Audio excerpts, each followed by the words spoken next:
Que faire si la police vous arrête? Un contrôle policier en France peut prendre la forme d'un contrôle d'identité, d'une interpellation, garde à vue, ou d'une vérification de véhicule. Il vise soit à établir l'identité, soit à prévenir ou constater une infraction.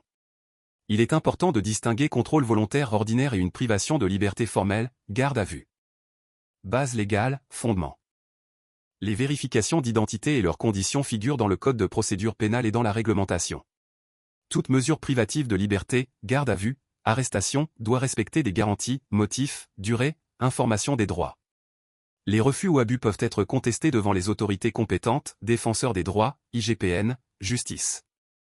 Comportement à adopter lors d'un contrôle sur la voie publique, contrôle d'identité. Restez calme et poli. Vous pouvez demander la raison du contrôle.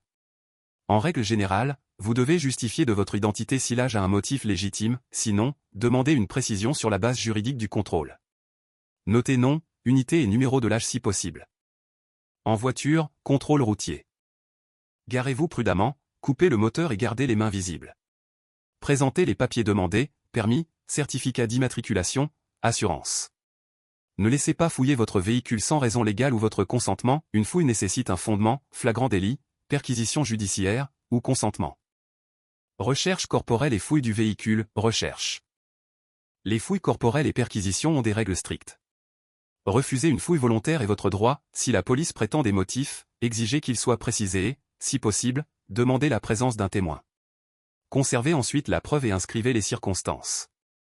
En cas de garde à vue, droits essentiels. Si vous êtes placé en garde à vue, vous devez être informé des motifs, de la durée maximale et de votre droit à un avocat. Profitez du droit au silence et demandez immédiatement l'assistance d'un avocat si vous êtes interrogé.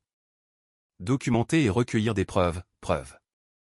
Si possible, relevez l'identité des agents, immatriculation des véhicules, témoins et conservez photos ou vidéos sans gêner l'intervention.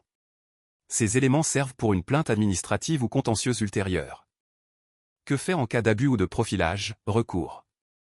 Déposez plainte auprès de la police nationale gendarmerie, saisissez l'IGPN, police des polices, ou le défenseur des droits pour discrimination, et conservez tout document, certificats médicaux, enregistrement.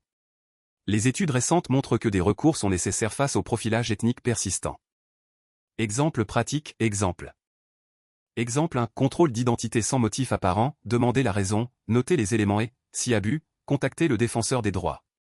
Exemple 2. Contrôle routier, baissez le volume, évitez gestes brusques, remettez papier, refusez fouille sans motif.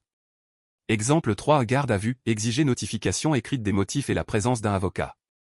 En résumé.